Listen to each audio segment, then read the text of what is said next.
বলতে চাই, আপনারা সতর্ক হয়ে যান।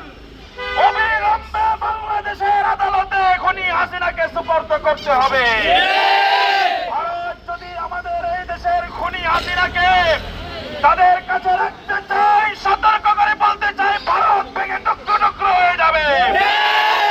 ভারত সরকার বাংলাদেশের সাথে যদি সম্পর্ক আপনারা রাখতে চান, তাহলে লেডি ফেরাউন খুনি হাসিনাকে অবিলম্বে বাংলাদেশের হাতে তুলে দিতে হবে।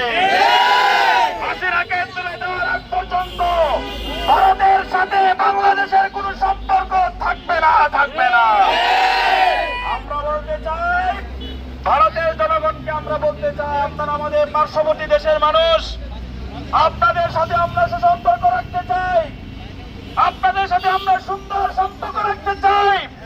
আপনারা রাজপথে নেমে আসুন। কোন খুনিকে আপনাদের দেশে আশ্রয় দিতে আপনারা সরকারকে প্রশ্রয় দিবেন না।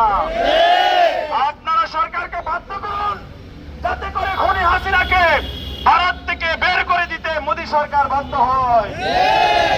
আমরা চাই অবিলম্বে এই রায় শুধু ঘোষণাই না থাকে, এই জাতীয় নির্বাচনের আগে খুনি হাসিনাকে বাংলাদেশে এনে প্রকাশ্যে জনসম্মুখে আবু সাঈদকে যেভাবে প্রকাশ্যে গুলি করে হত্যা করা হয়েছে, খুনি হাসিনাকে প্রকাশ্যে জনসম্মুখে ফাঁসির কাস্টে জড়িয়ে মৃত্যুদণ্ড কার্যকর করতে হবে।